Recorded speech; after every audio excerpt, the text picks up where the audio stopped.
Well, everybody, it's the Bryan Vinny Show here. It is January 14, 2019, figure4online.com/wrestlingobserver.com. Yes, we have no open to this show, and for all I know, we might not even have an end to this show, because if you have not heard, we are in the midst of a snowstorm of sorts here in Washington. Better or worse, depending on where you are. I think Vinny's got a lot worse than I am. And so here for the Tuesday Retro Show, I am here at my house. Vinny is at his house. Craig is at his house. He's not on the show today. We can only get one connection honestly. in. Probably is asleep. And literally, we were scheduled to start at 10 o'clock. And at 10 o'clock, we couldn't get anything working with this connection. It took us 18 minutes to finally get everything working. And the moment I said, as soon as Jared hits the lights, oh, the lights are on. What's going on? Looks like he got his... Yep, apparently Jared lost his power, but now the power is back. Should we even bother starting over or not even worry about it? Why on earth would we start over? Well, I don't know. Okay, I'll explain it again to everybody since we're probably getting video loaded up as we speak. Everybody's on remote. I'm the only person in studio. Vinny's at his house. Craig is not on the show. Producer Rob didn't come in because he's snowed in. Producer Jared is at his house, and he's attempting to record this remotely for video.f4wonline.com, but right when he started, he lost power. Now his power seems to be back because he remotely turned his lights on right here. So I say we just go, Vinny, until we can't go anymore, which could be literally at any moment. A sound plan. So how much snow do you have? We got close to a foot of snow out here, 8 to 10 inches. It's hard to tell because there was a lot of snow Monday, and then some of it melted, and then it snowed again. Wow. So the total I can't be very perfectly accurate on. But I drove down to Bellevue this afternoon to meet you. It's halfway between our houses to pick up all this fancy equipment that lets me do this show for my house. And drove down, and remember last year when I got snowed in for 3 days? Yeah. Okay, so that was the side streets, the local streets. Interstate 90 was fine. Within like 12 hours, it was totally drivable and everything was fine. It's worse than that today.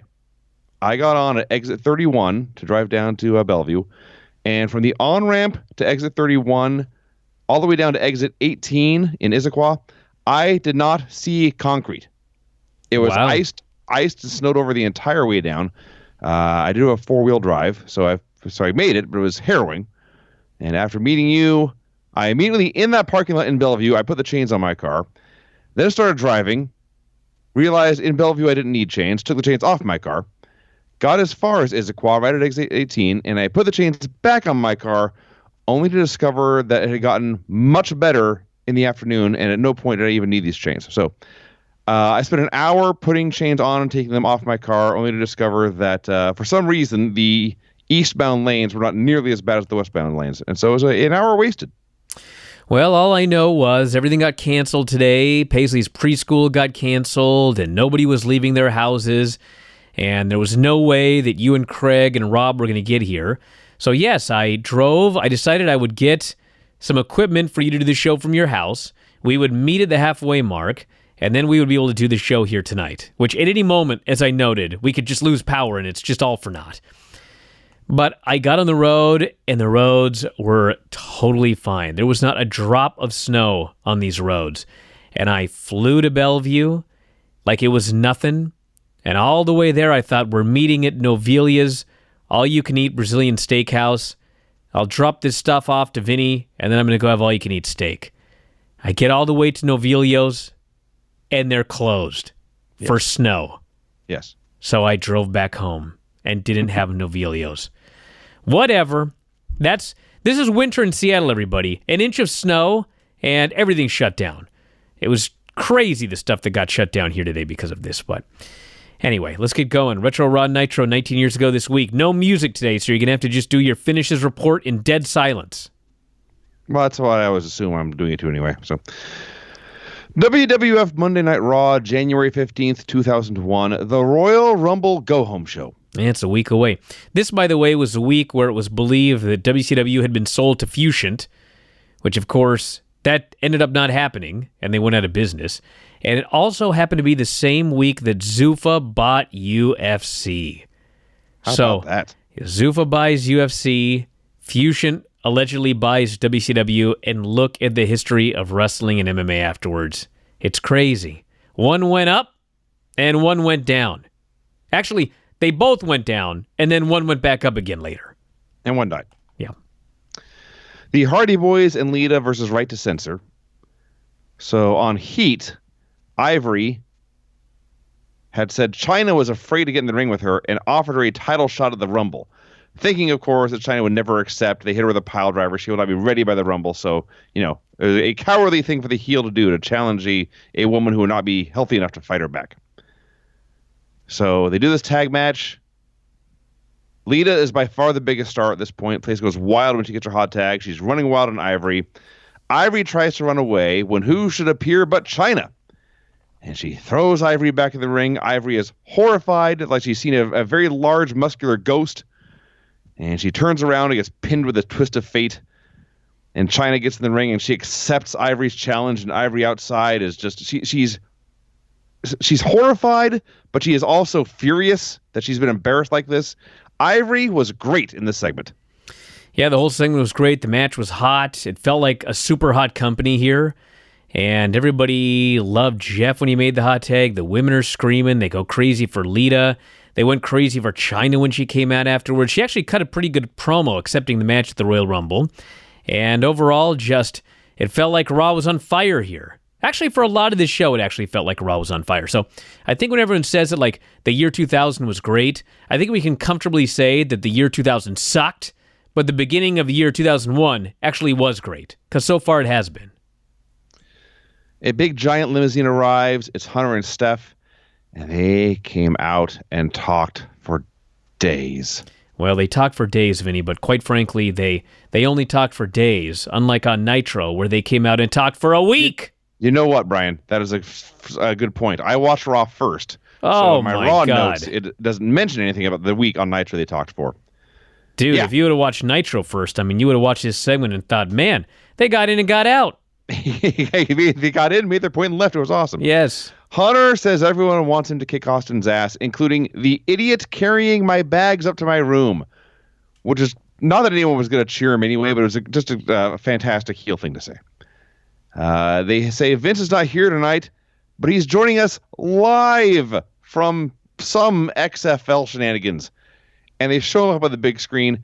Everyone pretends it's a live shot of Vince. It's very clearly a pre-tape shot of Vince.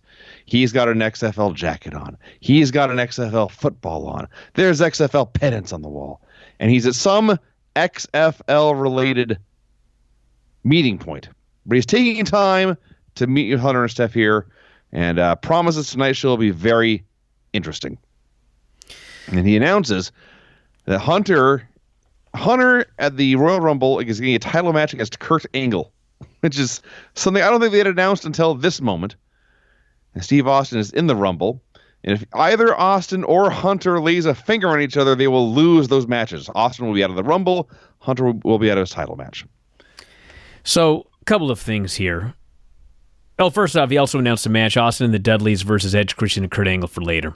Yeah. But he's got a meeting, and so he's going to have his cell phone on in case Stephanie needs to call him. He's got a meeting about the XFL at 9 p.m. on a Monday. Yeah. Yeah. Head-to-head with the only show he runs every week on a Monday. Yes. So, a few things.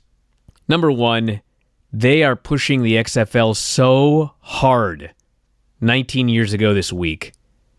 And here we are 19 years later, and it's about to launch again, and Yes. they are doing 1% of the push on WWE television that they're doing here.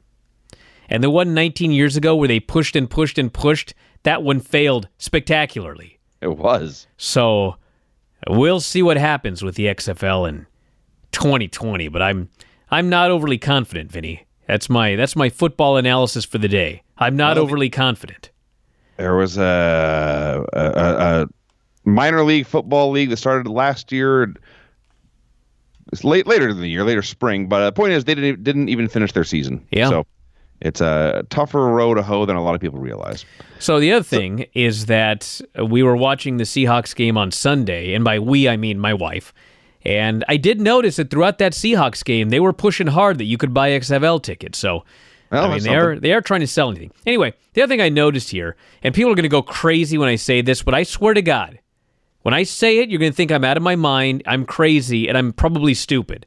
But if you go back and you open your mind, you will realize that I'm right. When Vince is doing this promo, it suddenly struck me that him and Linda sound exactly the same, okay? Now, Vince is a better promo by like 10,000, but if you listen to the words that they say, and you listen to the cadence with which they say them, the rhythm. They sound fucking identical. I never noticed it till this XFL promo. It was like, Linda may as well have cut this promo. It sounded exactly like her. It was uncanny. Vince's delivery, his emotion, his what do you call it? You raise and lower your pitch. He's not a monotone. That's all worlds better than Linda. But yes, the dialogue, the specific words chosen, and the cadence and the rhythm, all that stuff. Yes, they're the same person. They have been married for like 100 years at this point, so I guess it shouldn't be surprising. But that's true. There you go. So Vince says he's got a meeting. He can't watch the show, but he will have his phone on. Don't hesitate to call. They say goodbye to Vince. Hunter rants about Angle for a while. Angle comes out. He hints at the love triangle storyline. Just says Steph blew it. Promises Hunter will never win his title at the Rumble. He says, if you're going to have Stephanie in your corner, I needed someone in mine. And he brings out Trish Stratus. So the angle here is that Trish and Vince are having a not-so-secret, torrid love affair. And Stephanie knows this, and she, of course, hates Trish for it. And Trish, who is incredibly nervous here, she says, whether it's Kurt Angle, the WWF champion, or Vince McMahon, the CEO, she loves a man on top. And Stephanie says, well, Trish, since you don't know how to say no, I'm putting you in a match tonight against Jacqueline in a spanking match. Is that like a fist fight? And the music plays. At least by the time the fist fight aired, as I understand it, there were rules. Well, actually, at least in this match, there actually was a spanking. Whereas in the fist fight, no one threw fists. It was just a hardcore match, and they ended with a curb stomp. The only reason I know there was a rules clarification on the fist fight is because Kevin Owens on Twitter was very excited to learn there were rules for his fist fight. Mm. Yeah. So the music played. It was not explained what a spanking match was. Well, I mean, it was for once it was self-explanatory, and it was in fact exactly what you would think. What was it at the time? I thought, is that a match where the loser gets spanked? Is the one the winner is the first person to spank their opponent? Well, I mean, there's no finish, so I mean, you can imagine whatever you want. I suppose that's true. Now, I know there had been a match before this promo, but still, when this promo ended, the show was 27 minutes old, not counting commercials. Which, by the way, is still 3 minutes shorter than the WCW opening segment, which in fact did not have a match preceding it. So no. God, so they cut backstage, and Stephanie is sitting on a couch with Triple H, and they're showing a replay from SmackDown where Trish says to Vince, "I've been a very naughty girl," and she wants a spanking. I think I need a spanking. And Vince gets all creepy and he goes, you have been a very naughty girl, pal. He's all excited. So they cut back, and Stephanie's watching this, and she's like leaning forward. She's on the edge of her seat. She's leaning forward on the couch, so she can't see Hunter. And she's watching it, and it ends, and she's furious. And behind her, Hunter is smiling ear to ear. He thinks this is the greatest thing ever that he's just seen. Yes. Vince delivering a spanking to Trish, who's been a naughty girl. He's having the time of his life. She leans back, and all of a sudden he's deadly serious. I laughed my ass off. I cried. And he says... Hunter's comedic timing is so great. He goes, you got to relax and calm down. She says, you got to cool your jets or you're going to lose your title shot. And Hunter says, if Austin provokes me, it's on. Yes, they went from talking forever into the ring to talking forever in this backstage segment. But I did laugh, A, at Hunter's reaction, and B, when Stephanie said about Trish, can you believe that? Slut. It's 2 syllables. Maybe 3. I'm not sure. But I laughed. Salata. Yes. Test versus Raven. Oh, my God. So whatever. I talked about this last week. It's a stupid bullshit hardcore match, and Bob Holly runs in with another ref because he's trying to steal the title. Then Blackman runs in with another ref. I'm like, dude, there's a fucking referee in the ring. Like, the idea of bringing a ref with you is because it's a 24/7 hardcore title. So if you're at the fucking airport and you see the guy, I mean, you have to have a referee there in order to pin the guy, so you got to bring your own referee. But if you're trying to win the title in the middle of a match, there's already a goddamn referee there. What do we need 3 fucking referees out here for? And the match is stupid. They're just hitting each other with shit. And this just sucked. Like, Raven won. Regal helped. Who gives a shit? It's not enough. There's 4 random dudes hitting each other with stuff and brawling everywhere. We must have outside interference. William Regal attacks Test. Raven gets the pin. Raven runs to his car, drives away. And Hardcore Holly and Steve Blackman are mad at each other. They agree to fight later. This was awful. I was sickened by this segment. Sickened. Horrible. Kevin Kelly interviews The Rock. So the match tonight is supposed to be Rock and Undertaker versus Rikishi and Kane. But Rock doesn't like teaming with The Undertaker. He's not doing cartwheels about it, he says. So he starts off, and it's just a Rock promo. And then he says, you know, today is the birthday of another great one.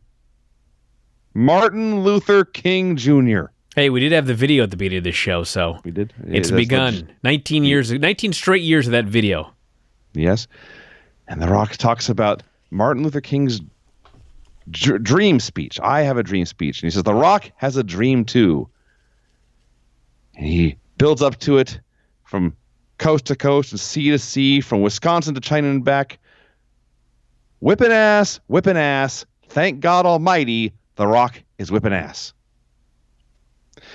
Martin Luther King devoted his life to non-violent protest. Well, you know, Vinny, it's fake pro wrestling. Maybe he would have really liked this. Maybe he would have. The irony is all. It's just the irony.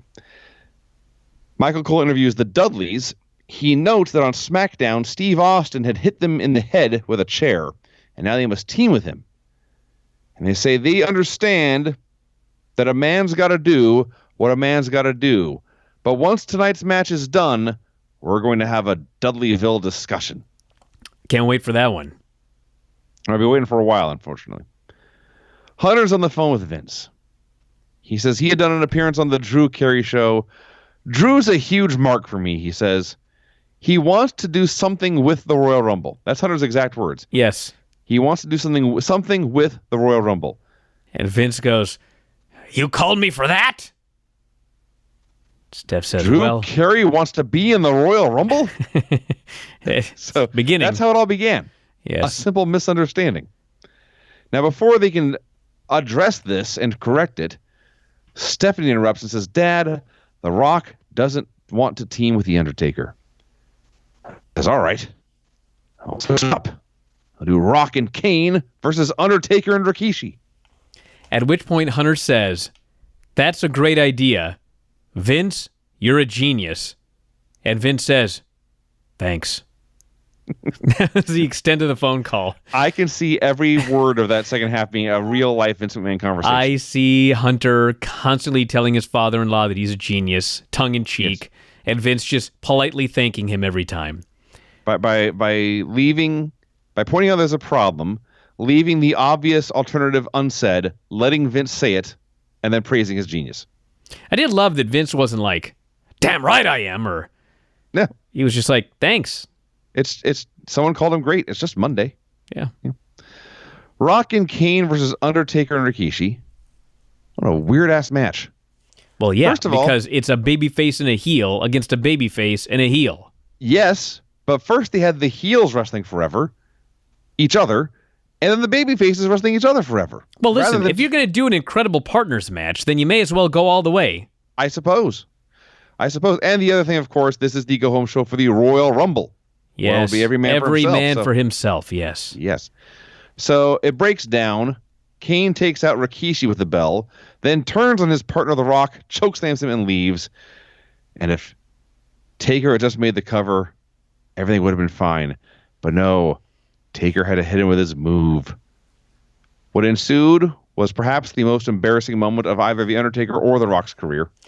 So in The Observer, Dave's conclusion watching this was that The Rock didn't want to go up. Okay? Now listen. There's no way that The Rock is agreeing to do the last ride if he doesn't want to go up. It's just not going to happen. If he doesn't want to go up, he's going to say, let's not do the last ride. Just tombstone me, or chokeslam me, or just pin me, okay? What I think happened was, it was the opposite. Undertaker goes to lift this guy up, and The Rock goes up way too easy. And so the Undertaker, Rock goes up so fast that the Undertaker loses his balance, and he starts stumbling backwards, okay? Yes. So as soon as he starts stumbling backwards, because Rock went up too easy, now Rock has to overcompensate by leaning back. Yes. So once he leans back, now he's leaned back too far, and Taker totally loses him. And so Taker, he tries, but he can't, and so he gently puts him on the mat, and then he lifts him up, and he hits the move, and he pins him. So it was nobody's fault. Shit happens. Everybody was trying to do the right thing, and then when things went wrong, they were trying to correct it. So I don't think anybody was mad about it afterwards. They probably laughed their asses off about how fucked up it was afterwards. I don't see anybody getting mad about it. It was just like everything went wrong, and then they just tried it again. There was a point where Taker has him in powerbomb position, and Rock has both hands on the ground and both legs sticking straight up in the air, and they just gave up. Hey, that was that cartwheel he was talking about earlier. You know what? He finally did it. This is what he was trying to do. Yes, he said, I'm not doing cartwheels for The Undertaker. And The Undertaker was like, motherfucker, you're doing a cartwheel. That's what happened. Benoit comes out with a ladder, tie up the ladder match with Jericho at the pay-per-view. Puts Jericho over as a tough guy. Says, in tribute to our rivalry, I put together a best of Jericho Benoit video. And of course, the video is all Benoit whipping Jericho's ass. And I won't lie, it's a hell of a video. And to Jericho's music, by the way. Yes, it's set to Jericho's music as Benoit's destroying him.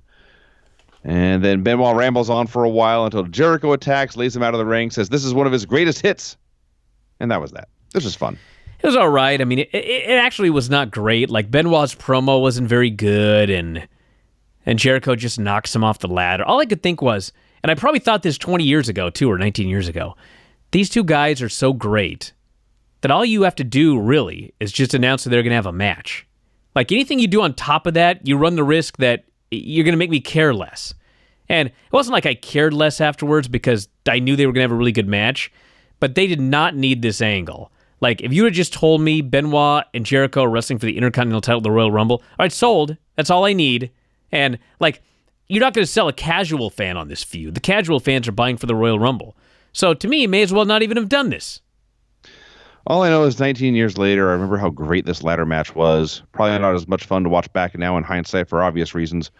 But I have absolute zero memory of Hunter and Angle in the main event. I couldn't tell you one thing that happens in that match. I couldn't tell you who wins. I assume Angle, because Hunter doesn't win for a while, but anyway. Edge and Christian attack the Dudleys backstage. They take them out with chair shots. They cut from this to Hunter watching on a monitor. He says, boy, Edge and Christian are really impressive. If Austin provokes me, that's what I'll do. He points out that Austin has no partners now. Steph thinks that's right. We better call Dad. I should call Daddy, she says. Yes, and Hunter says, why? Hunter's aghast. He doesn't want to. Leave Vince out of this. Yes. Hardcore Holly and Steve Blackman. If I was not looking forward to this match when they built it, the payoff was even worse. Dude. The whole feud is, which man is the greatest hardcore champion in WWE history? That's what this feud is, right? Yes. They flat out, I mean, Bob Holly flat out comes out and does an interview and says, some people say that Blackman is the greatest hardcore champion in WWE history. Some people say it's Bob Holly. So I'm like, the correct okay. answer is Road Dogg, by the way, but go ahead. Well, I'm just, watching this, and I figure, okay, well, you're going to wrestle, so let's find out who the greatest hardcore wrestler is. They proceed to have a wrestling match. They do. With disqualifications, with countouts. They're not allowed to use any weapons. I'm like, what? It gets worse. They're brawling. One guy throws down the ref. Second guy throws down the ref. So the ref leaves. Other refs come out, but the first ref, who's Teddy Long, says, no, screw this. And they all just leave. And so Hardcore Holly and Steve Blackman just stop fighting. And it goes to commercial. Yes. That was the finish. They just stopped. Yeah, no finish. Nobody count. Won. No one was standing tall. No one hit his move without the other guy laying. They just stopped. So Steph and Hunter call Vince. Did I mention they were in 10 segments on this show? They are all over this That show. is not an exaggeration, by the way. They were in 10 segments here on this show. In a 2-hour show. Yeah, it's not even a 3-hour Raw. No. They break the news to Vince that Dudleys are out of action. And Vince says, well, if Austin wants to ask someone if they'll join him, that's all right with me. But in fairness to the fans, Austin may have to go it alone. And then he changes the subject so quickly, and he is so smooth. Oh, my God.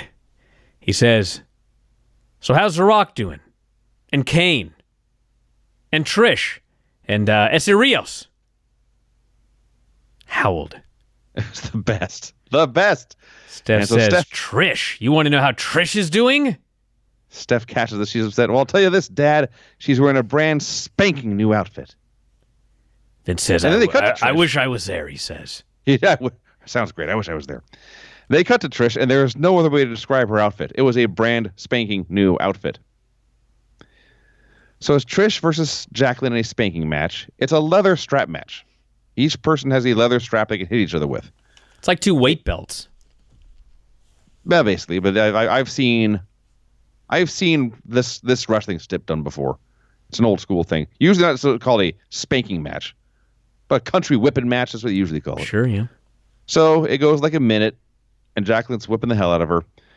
Goes to tear her shirt off, whip her back, and then Angle won't take this. He comes out to pull Trish to safety. Jackie tries to pull her back into the ring by her pants. We get a thong shot, and Angle pulls her away, and the thing just ends. That's 2 straight matches with no finish. One was between the 2 hardest core wrestlers in WWE history, allegedly, and the other was a strap match, a spanking match. They didn't deliver a finish in either of those matches. K-Quick and Too Cool versus Taz and Kaientai. Think about this, by the way. They gave us finishes in matches involving The Rock. Yes. Which included The Rock being pinned. As always. And Stone Cold Steve Austin and the WWE champion Kurt Angle, where one of them got pinned in the main event. But God forbid we beat Bob Holly or the other guy, Steve Blackman, or Trish or Jackie. Jacqueline. They must be protected. Dumb. So it's K-Quick and Too Cool versus Taz and Kaientai. So Lawler, of course, was losing his mind at spanking segment. And they're making jokes about how he disappeared for a few minutes in this commercial break. And Quick does some of his dancing moves. And Lawler says, JR, can you do something like that? And JR says, well, if I tried, I think I would have pulled something. Lawler says, hey, I did too. Very juvenile, but I laughed, and I laughed, and I laughed, and I laughed. So Kaientai comes out, does their Indeed gimmick. It is quality nerd humor. As a nerd, a lifelong nerd, a friend of nerds, I'm telling you, this Indeed thing is every nerd loves this. K-Quick is a better fit with Too Cool than he was the Road Dogg. This trio needs to be on every week. You have a fun little tag match. Dude, and then K-Quick is he doesn't only look exactly the same. He moves the same? Dude, he wrestles the exact same match nowadays. In fact, nowadays, he does the same flying forearm that he did in this match, except nowadays, he does like a, 1040 rotation in the middle of it, which he didn't even do 19 years ago. Somebody was on the board going, is there ever going to be a wrestler that lives to 100? I'm like, well, probably K-Quick. I mean, he's halfway there, and it looks like he's only a quarter of the way there. He may have already done it, honestly. That would not surprise me. But in 2001, he'd been on TV for like 2 months, brand new act, stands out, great look, stands out in the roster, and he's up against Taz and Kaientai, which is 2 geeks who were never on TV, and a guy who had a losing streak gimmick. So, of course, Taz chokes out K-Quick for the win. Of all the weeks Taz had to get a win, and of all the people he had to beat... Dude, I thought he was done, and here he is out here beating K-Quick.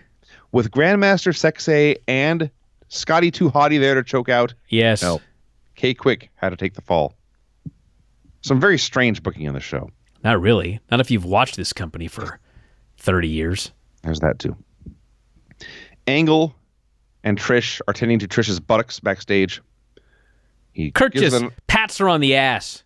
That thing okay, he says? Yes. Look at this guy. He tells her to take care of it, go ice it up. Go put a salve on it, he says. Yes. So it's just me, Edge, and Christian 3-on-1 in Austin. You go take care of yourself. And he leaves, and the camera, as lecherously as possible, zooms in on Trish rubbing her ass. I actually was surprised they didn't just trot her out here for the main event as well. Well, in storyline, they wanted to have Austin Angle one-on-one, as we'll get to. Well, it'd still be one-on-one with her out there. I suppose. The Royal Rumble replays from last year when Rikishi danced with his friends Too Cool and then turned on them. Because while they were all friends, Too Cool were comedy geeks. Rikishi was headed for a year as a serious main eventer, so he would do their wacky joke, but then throw their asses out because it's the Royal Rumble, and it's every man for himself. Stephanie whispers something to Hunter. Hunter says Austin will provoke him, and in hindsight, I have no idea what Stephanie was whispering. We go to WWF New York, where the one Billy Gunn is the special guest. He says he loves Chyna to death, but she's coming back too soon. She's not 100%. He's a little worried. But he'll support her all he can, and while she's taking care of Chyna, he'll look for the rest of Right to Censor in the Royal Rumble itself. And don't be surprised, he says, if the last man in that Royal Rumble is the one Billy Gunn. Well, I'd have to say I would be very surprised if the last person in the Royal Rumble was the one Billy Gunn. I would be no more surprised in 2001 than I would be in 2019 if I learned it, or 2020 if I learned it had happened. Yeah, he didn't win. I never thought he was going to win. Was not to be. So the match is announced as Austin alone versus Angle and Edge and Christian. But just before it begins, Austin reveals his secret tag team partners, the APA. Fellow beer drinkers. Fellow beer drinkers, yes. And there's a trios match that goes about 90 seconds before the tag teams all brawl to the back, leaving Steve Austin. Yeah, and Edge and Christian get in the ring with 2 chairs. They try to give Steve Austin a concerto, but he ducks, and so they waffle the chairs into each other. None of this is a DQ. Like, you actually have to hit someone with a deadly weapon and try to kill them before that ref actually calls for the bell. APA chases him out of the arena. And so, yes, we got a long one-on-one Kurt Angle, Steve Austin singles match, and it was very good. God, it was good. It was not as good as the Steve Austin match we saw a couple of weeks ago, but it was a very good match. But it's like the 4th time in 5 weeks Austin's had a Raw main event, and it's great. Yep, Kurt Angle goes up top, Austin boots him in the gut, hits a stone cold stunner, and got the clean pin. Now think about this, everybody. Steve Austin got the clean pin on the WWF champion here, okay? He's going to leave the show standing tall, and the plan is for him to win the Royal Rumble. If you had the entire WWE writing crew watching this match today, knowing everything that I just said, they'd be fucking flabbergasted. They wouldn't even be able to believe their ears that not only did the guy who was going to win the Royal Rumble beat the champion in this match, but also stand tall at the end of the match. I don't think we've seen something like this probably in 19 years, quite frankly. But back then, they understood how to make your number one top-selling, top-drawing babyface into a goddamn superhero, which nobody knows how to do anymore. So as much as I loved this wrestling match, what happened afterwards was even better. So Hunter had come out during the match to distract Austin, give Angle a chance to get the heat, and that's all he did was come out on the ramp. So Austin wins clean, and now Hunter hits the ring. Now, of course, it's been made very clear by Vince McMahon himself, if either of these men lays a finger on the other, they will lose their opportunity, either the title shot or the Royal Rumble match at the Royal Rumble on Sunday. Well, the key is, whoever starts it. I see, yes. So if Austin starts it, he loses his Royal Rumble spot, but then Hunter is free to beat his ass because he started it. So that's what Hunter's trying to do here. So Hunter's got a microphone, and he's just trying to goad Austin into a fight. Go on and hit me, he says. He runs him down, he buries him, reminds him of all the dirty, rotten things he's done, and Austin's just seething.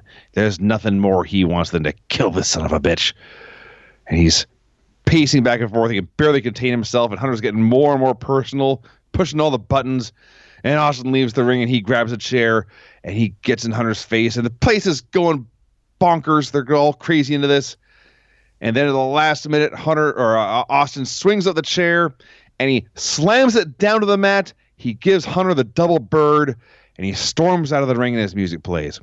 And there was a smattering of boos because they didn't get their fight, but 90% of the people were relieved, and they cheered because they loved Steve Austin, and they didn't want Steve Austin to throw away his Rumble opportunity. Well, not only that, but he made very sure that when he flipped the guy off, the moment he got out of the ring, he repeatedly gestured around his waist where the belt would be. Yes. Like he was making it very clear to the people, like, listen, I want to hit this guy as much as you want me to hit this guy, but at the end of the day, I don't want to lose my championship match, and you guys don't want me to lose my championship match, so let's all get on the same page. And they cheered.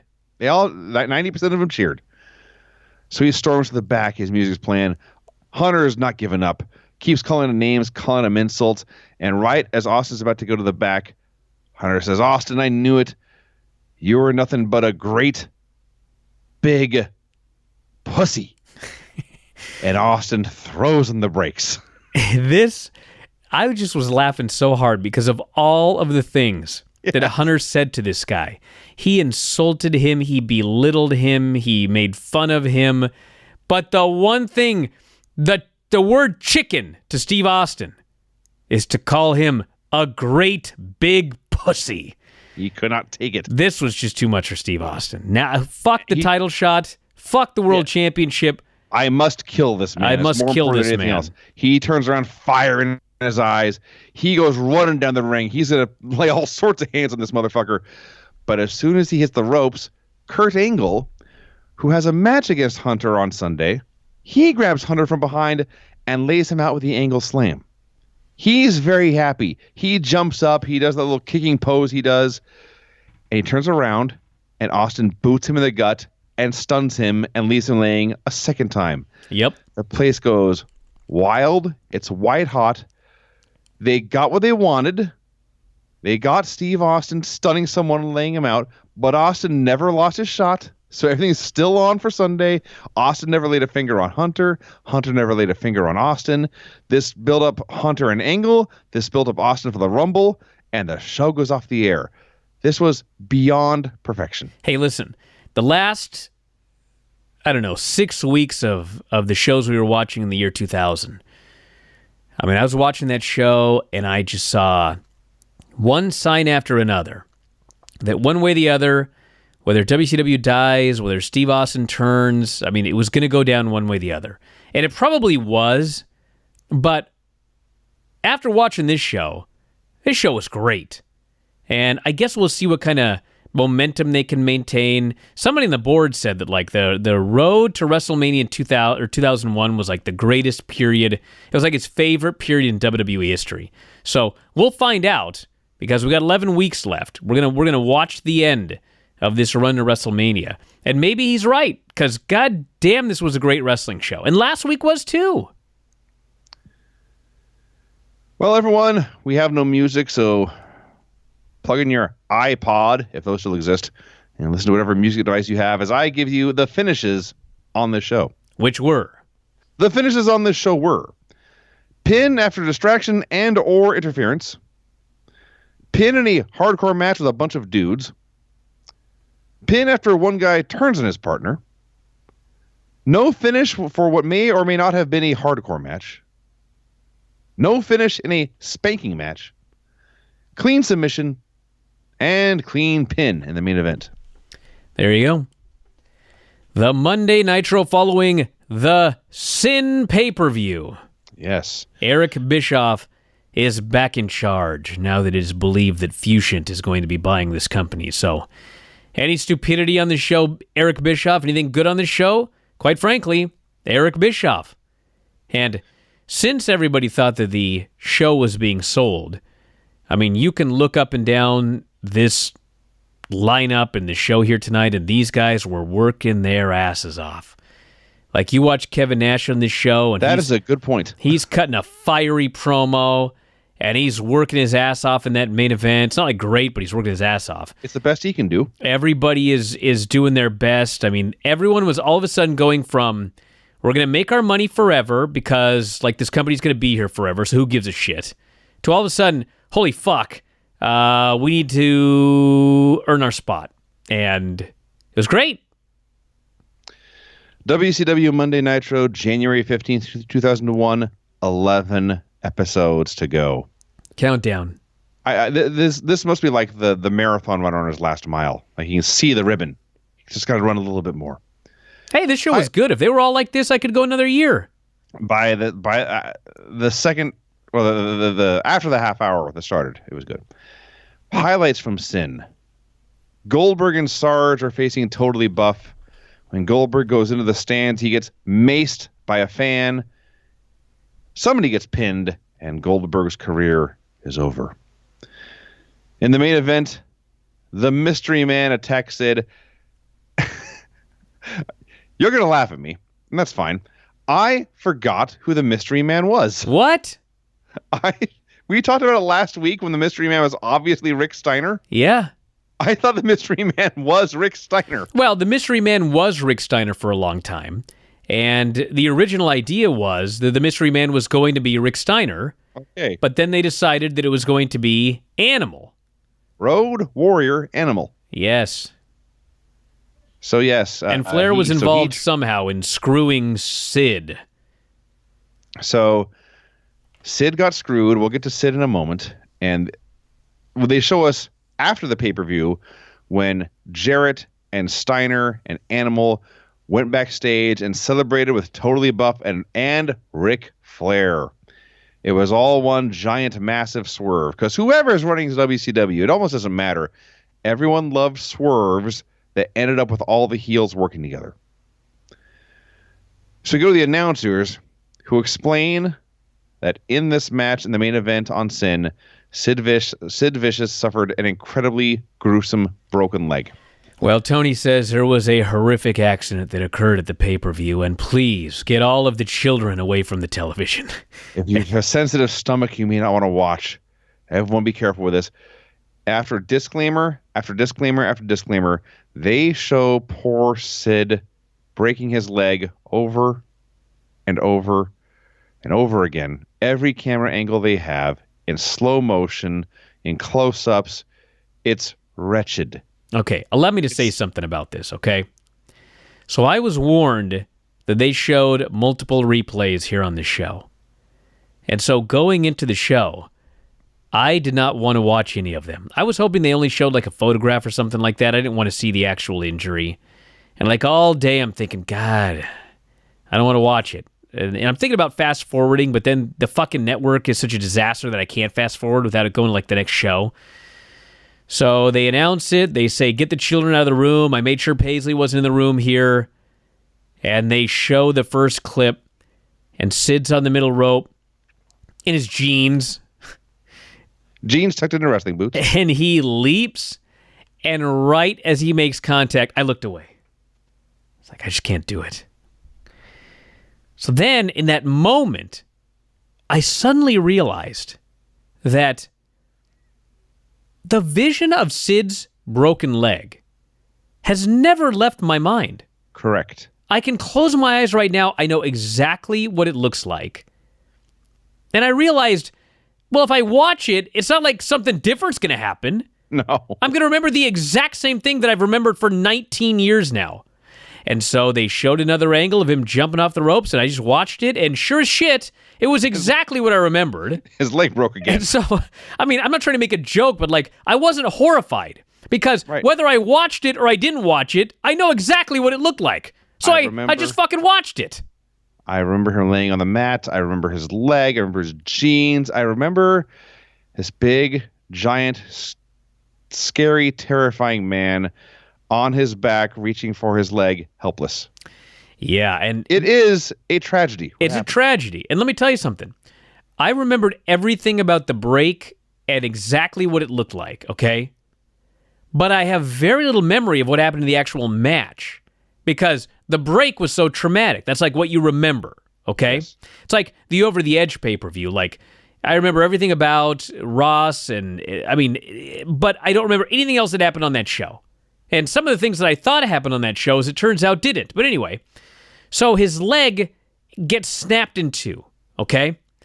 What I had totally forgotten was this happened 2 minutes into the match. 2 minutes.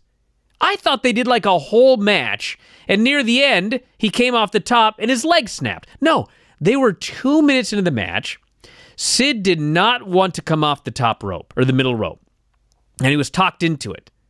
And he didn't want to do it. And they said, no, it's easy. So, unfortunately, he listened, and he came off that middle rope. His leg snaps 2 minutes into the match. And as they noted, we never even saw it live. I'd forgotten about that. His leg snapped as they were cutting to the mystery man coming to the ring. So the mystery man comes to the ring, and of course he unmasks, and the match is still, they have not stopped the match. They actually do a pinfall. Sid is laying there holding onto his leg, which is hanging on literally by a fucking thread. It was snapped completely in two, and they did a pinfall. That's what happened at this show. Holy shit. Yeah, nothing good. Nothing good. He was never the same again. So we get through that, and then tragedy continued to strike as Nitro began. So the idea was all the heels would get together and have a funeral for Goldberg's career. A fine idea in theory, done 0% correctly in execution. I wouldn't say 0%. I mean, maybe 5%. You found anything entertaining in this entire segment? Well, I'll tell you what I don't think there was 1 second of the ensuing half hour that I enjoyed. Really? Okay. Well, I'll do a couple of positives. So it did go on way too long. And Luger's eulogy, they had a coffin out there with Goldberg's book in it, which I actually thought was funny because the one thing about WCW was there's wrestlers did all sorts of famous things that they just ignored. Like, they were the absolute worst. And they actually did a really good job trying to get this stupid book over. So they're doing this eulogy, and it kind of sucks. And then Luger's out, and Bagwell's out, and Jarrett's out. This all sucks. And then Steiner comes out. And I did like Steiner's promo when he pretty much explained that I am putting all of your favorites out one by one. I warned them all. Booker didn't listen. Sting didn't listen. Sid didn't listen. Goldberg's gone. Like, that's the storyline. They're taking out every single one of the top baby faces because, of course, the long-term storyline, whichever happened was, all of a sudden, all of the big stars are going to come back all at once and run roughshod. Now, the problem is nobody in the audience believed any of this because they waited 4 years for the WCW guys to run roughshod in the NWO, and it never happened. So, I mean, that kind of sucked, but I like the idea of the storyline. And then I loved Ric Flair's promo. Like, the guy shouldn't be a heel. I mean, it's abundantly clear. Like, when he was a babyface, 500,000 people would turn on Nitro whenever Flair was out there as a babyface. As soon as he turned heel, like, nobody switched over. So, nobody wanted to see Ric Flair as a heel, but Ric Flair loves being a heel, and God damn it, he cut a great heel promo. He's ranting about how if we don't believe what happened to Sid, we could call the Methodist Hospital. They'll tell you that he got his leg broken too by Big Papa because he dared to try to be on the same plane. It was a really good promo. And then Nash came out, and then it kind of sucked again. And they chose sides, and then Shat came out, and, you know, most of it, Vinny, I would say 80% of it sucked, but there was 20% in there that I thought was maybe not gold, but silver. So Luger starts, and he's terrible. And the book's in the coffin. And an actual spear. I don't know where they found a spear. Credit to them for finding a spear, I will say that. See, 1%. and a jackhammer are inside.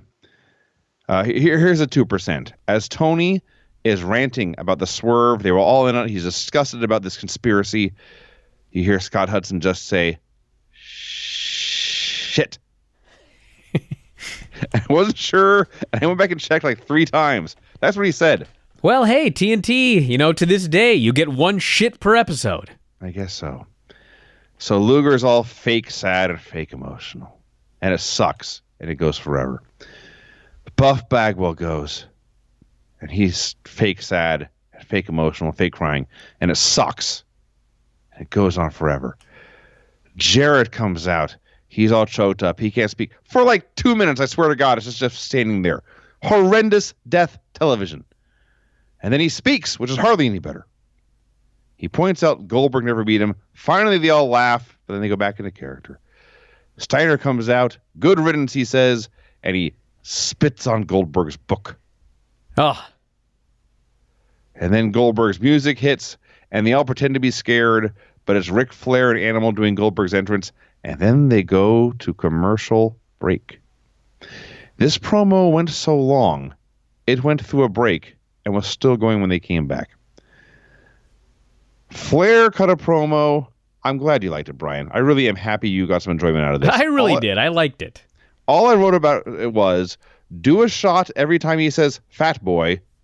He rambles on about nothing. Well, it was a Ric Flair promo, and that is his favorite line about the fans. So you were going to get it, but I thought he did a pretty good job. I liked it. Nash comes out. He's all bummed. They lost the tag titles. Flair did mention that Paige and Nash had lost the tag titles. So Nash says he left Big Sexy in Indianapolis. Tonight, the killer's here. He vows to put a stake through Steiner's heart and take his belt. And then, quote, then I kill you, Ric Flair. Yeah. Hey, listen, by Kevin Nash standards, this was like a promo. He cut a promo because he wanted to kick somebody's ass, as opposed to what he normally does, which is come out there and fuck around and make you pissed off that he's killing the business. So Paige and Rick Steiner come out to stand by him. The cat's on their side, too. And the cat says, Steiner's booty needs to be kicked. It's my duty to please that booty. Sure. And so he books Nash versus Steiner for the title tonight. 25 minutes. Dude, we got huge erection getting his ass franchised, Vinny. I mean, Shat's comment it's low on the list of concerns here. It went too long. It went 20 minutes too long. Ric Flair spends the entire show trying to recruit everyone to his side, trying to get people to join the inner circle. Yeah. He begins with Crowbar, a natural fit. So he's the Dark Order. That's a good point. Crowbar explains that he is a loner. He does best on his own. And Flair won't give up. Flair will not give up. And Flair says, I want you on my side. He points to Daphne. I want her screaming because she's been totally buffed. That's his recruitment speech. Yeah. If you join my group, she'll fuck someone else. If you join my group, my guys will tag team her. And she's smiling and laughing at first, and then she thinks about it. It's like, wait a minute. Daphne was appalled by this. This leads to Chavo Guerrero Jr. versus Crowbar. We should add that despite that line, Crowbar did not turn him down. He said he would think about it. He said, I'll think about it. I'll talk it over with Daphne. This show is so ridiculous. That was really dumb. Chavo Guerrero Jr. versus Crowbar. So Chavo beat Shane Helms at Sin. The highlights from this included Shane Helms doing a high fly flow in 2001. Yeah. Tanahashi was watching his Shane Helms tapes. Also at Sin, Crowbar is no longer hardcore champion, or Terry Funk, whoever had it. Meng won. Meng has it, yes. Yes. So this match can always tell Eric's back. Let's push Ming again. Yes.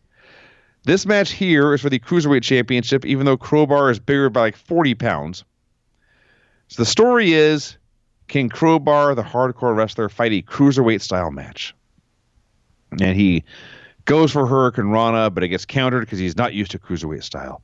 And finally, he can't resist. He goes for what he knows best. He grabs a chair, But Chavo comes flying out of nowhere, slams Crowbar's face into the chair, throws him in, hits a brainbuster, and wins.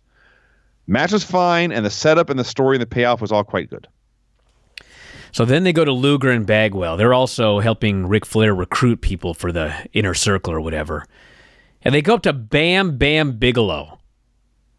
And they ask him if he wants to join their crew. And Bam Bam Bigelow says, "Can I kick some butt?" They say, "Yes." So he goes, "I'm in." I'm like, so he thought that if you didn't join this group, you'd no longer be able to kick butt as a professional wrestler? Apparently he did. So he's in. It was wacky. These are all wacky. 2 Count versus Kidman and Rey Mysterio Jr. This was a really fun match while it lasted. They had a short AEW Dynamite tag team match on Nitro in 2001. It was a sprint from the opening bell. This would have been like your Young Bucks LAX match. Mm-hmm. And they did all their moves. Kidman hit the Kid Crusher. And then Lance Storm and Team Canada run out. They attack the Animals. And Lance, to me, totally at random, demands a hair versus hair match. Kidman versus Awesome for later on tonight.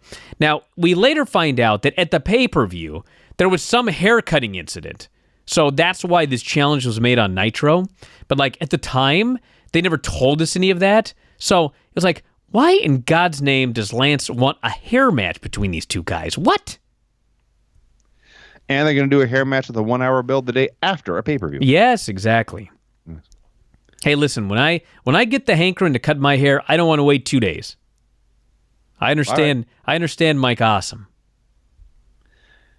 Chronic congratulates the Cat.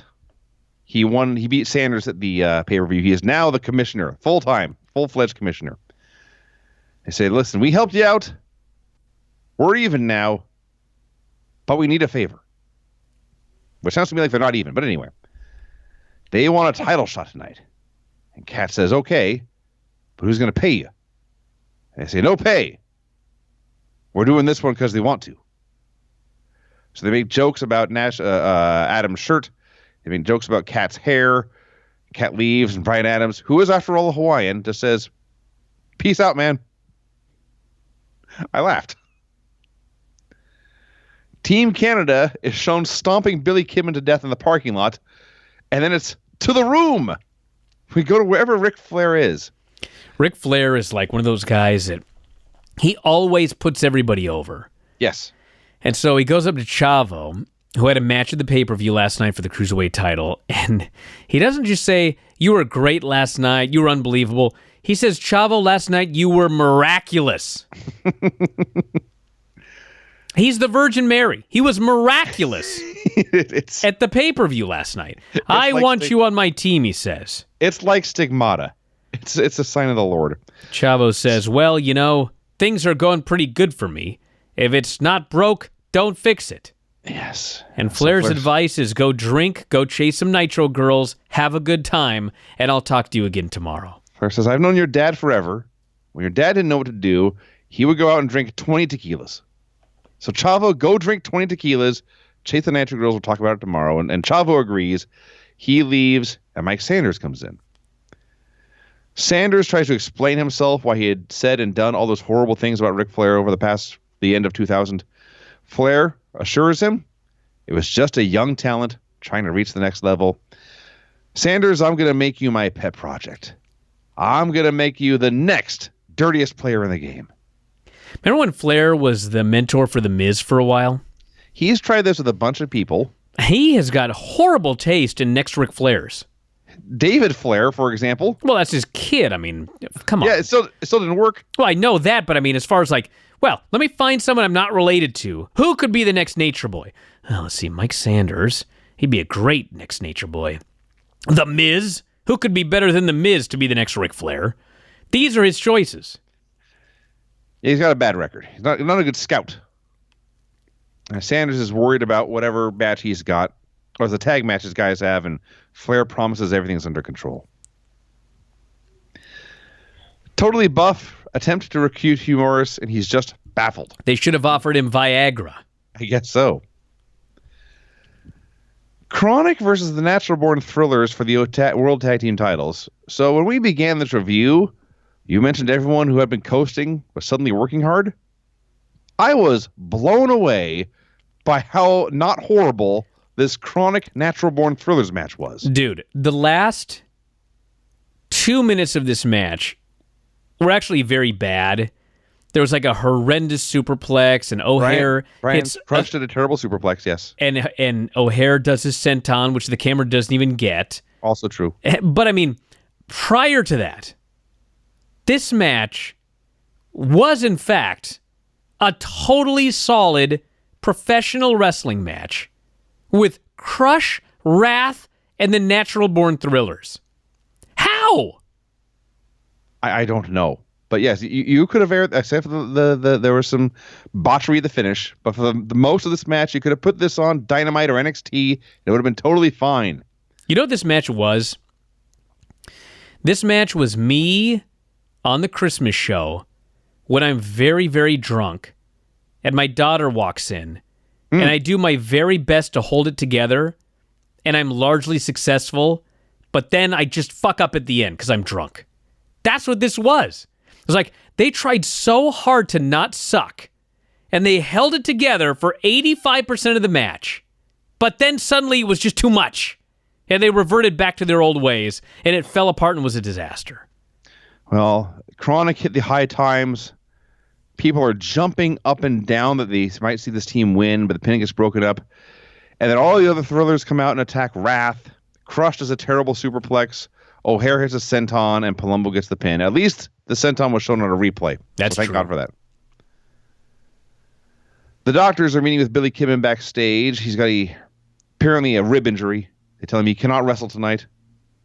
So Conan offers to take his place in the hair versus hair match. Yes, and Shat's in there with him when he explains this. And Shat looks up at Conan's bald head. And he's just flabbergasted, and he says, "Whose hair?" And then Conan... No, Ray. Ray offered Kidman's hair. I see. Yes. So I'm not crazy. It was established by the end of this that Kidman's hair would still be on the line. Yes, Kidman's hair was on the line. Conan was defending Kidman's hair, which Rey Mysterio had put on the line. And then Kidman's like, "Whoa, hold on a second." And Ray's like, "No, don't worry, we got it." Yes. And Kidman's horrified that Conan is going in there with Mike Awesome. Thank God you verified this, because later I thought I was losing my mind. No, that happened. So the Thrillers are bickering backstage. Palumbo and O'Haire are mad at the other guys for interfering in their match. And as they're going back and forth, one of them gets in Palumbo's face and says, "You got a bad attitude." And Sean O'Haire gets in his face and says, "No, I've got the bad attitude." And I laughed because that's just art imitating life right there. And eventually they're all able to make peace, but O'Haire and Palumbo are still they're not over this yet. Conan versus Mike Awesome in a hair match. I don't know what was up with Mike Awesome's music on the show. It was terrible. The bell rings. Then Ric Flair appears on the screen to cut a promo. He comes very close to forgetting Conan's name. And then he explains that Billy Kidman's hair is on the line. And I thought, wait, what? Because I could have sworn maybe they were worried it wasn't clear enough, and they had to have Flair come out here and make it abundantly clear. So during this match... Either that or maybe just tuned in and there's a bald guy in a hair match. That could be. So chairs are not a disqualification. Awesome does a top rope splash. It's not the finish. They're up there, and for a split second I thought, is Conan going to take a top rope powerbomb? I couldn't imagine such a thing. And it turned out he did not. He hit a horrible top rope DDT, but that was the pin. And a giant pop for that, because it meant Mike Awesome was going to get his mullet cut off. And in fact, Conan grabbed a pair of scissors and he cut off Mike Awesome's mullet. Man, it was lame. They just cut off his mullet. It was like one snip. But not only that, the thing that I got out of this match more than anything else was Mike Awesome had a mullet in the year 2000. Yes. Wow. Not anymore. They cut off a couple of strands of hair. And you know what was sad about the whole thing was when they did the finish, these fans just went out of their minds because they still believed this. They still believed that the loser of this match was going to get their head shaved. That's pretty much what was promised. And of course, it's WCW, so they go in there, they cut off like 3 strands of hair. If I recall, Mike Awesome just shows up with like a nice haircut next week. It's like, dude. By this point, haircut. It was the year 2000, and like, really, Eric, you're about to buy this company, and you don't even fucking get upholding stipulations. Like, Jesus Christ, this is day one wrestling school stuff, you moron. But yeah, they just did a cheap haircut. They killed the stip. It was lame. Chavo Guerrero tries to make peace with Hugh Morris. Chavo tries to talk to Huge Erection, and he's blown off. Well, I can't top that. Thank you. Team Canada is trying to console Mike Awesome. He is inconsolable about the loss of his mullet. He's running his fingers through his hair, and he's just wailing like a sad bear. My wife, Bridget, walks by. She hears him wailing and is very concerned. Is someone being murdered, she says. And I explained to her, no, honey, he's mad because they cut off his mullet. And she stopped, and she looked at me, and I said, I'm not joking. He's sad because they cut off his mullet. And she paused a few more seconds, and she just said, loser, and walked away. Oh, wow. I don't know if she's talking about him or me, honestly. I don't know. Cat versus Bam Bam Bigelow. It went 2 minutes. Cat won with a kick. I just was flabbergasted that Miss Jones is still out there because she is apparently with this guy forever. And I have zero memory of Miss Jones. None. The only thing I remember about Miss Jones is we always laughed because she has exactly one dance move. And in hindsight, that has proven true. Yep. She has one dance move. That's right. Hugh Morris versus Shane Douglas. Shane brags about winning the U.S. title from Hugh the night before. What a geek Bam Bam Bigelow was, by the way. Holy smokes. Yes. Jesus. He is still the guy who shows up to cash his check and leave. So Shane tells Hugh to come out and get your ha-ha franchised. Well, Huge Erection came out to get his ha-ha franchised. They cannot say ass anymore, apparently. Yeah, but you can say shit. I guess. I don't know. So Shane had used a chain the night before to win. There's a lot I could say about that, but I'm not gonna. All right. Shane had used a chain the night before to win. He goes to use it again. It takes him forever to get this chain out of his boot. When he turns around to Hugh's back up, Hugh press slams him. He gets on top of Shane. He's laying in the punches very near the ropes. Chavo runs down. Because Hugh was so close to the ropes, Chavo could punch him with a chain without the ref seeing. What? And how did the ref not know that happened? In the world of incompetent pro wrestling refs. That was way up there. Oh, I don't know. Oh, dude, he's right there. They're all in the ropes together. Chavo punches over the ref's head and bonks the guy. Yes.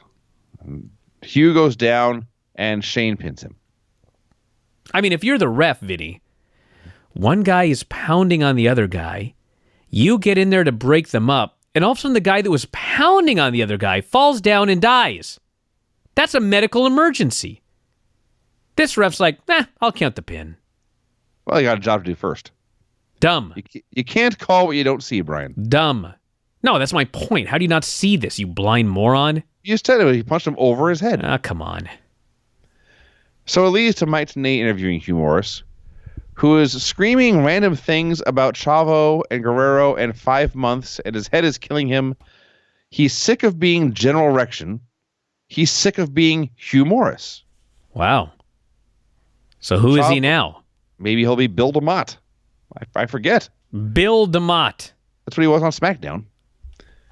Says, Chavo, you just opened the biggest can of worms in your life. I'm going to end your career. And the main event is Scott Steiner versus Kevin Nash. And as you noted, Kevin Nash was giving it his all. He's bumping left and right. He's running these ropes. He's taking suplexes. And I said this last week about Scott Steiner. His matches are so basic, but they're so effective. Everyone should watch Scott Steiner matches. Yeah, Scott Steiner was a great wrestler, Vinny. Yes. That is a fact. Yes. But in the end, He was a great wrestler, and I should also add this: a terrifyingly powerful man. He's carrying Nash around repeatedly. He's suplexing him. There's a point. He's holding him like a baby. Yes, he had him like he was going to do an SOS slam, which he did not do. He dropped him for a backbreaker. But he's walking around with a 7-foot, 300-pound Kevin Nash in his arms like it's the easiest thing in the world. And then later, when Nash went for Snake Eyes, I wasn't sure Nash was going to get Steiner up. But anyway, it's a good match until, as they're building to a finish, Flair's dudes just run out for the DQ. Because in the end of the day, it's still Nitro. Can you imagine coming back and like taking over again, and that's what you came up with for the main event finish? Oh, let's have everybody run in again. That was a huge success. Not what it sunk the place. So they ran out for the DQ. The last shot of all of Nash's is all of Nash's friends coming out to save him, and that's how the show ends. Well, there you go, everybody. The finishes on this show were. They were, Brian. This won't take long. Clean pin, pin after interference, clean pin, pin after interference, DQ due to interference. So actually, that's not that bad to be quite as far as fair. Goes, great. Yeah, there were clean finishes. It took 30 minutes to get to one.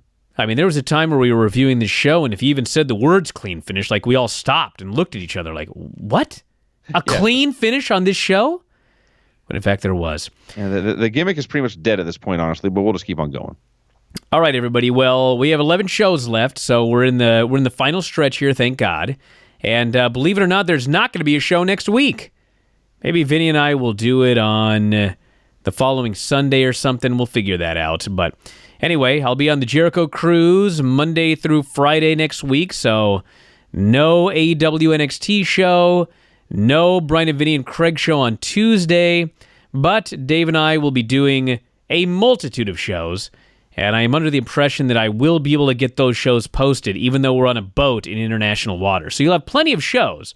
It's just going to be a different sort of show than you get this week, but we'll talk more about that on the Dave Show tomorrow. Observer Live tomorrow, provided I have power, and Observer Radio tomorrow night. Lots of great stuff. Check it out. That's it. We'll talk to you again after a while. Adios.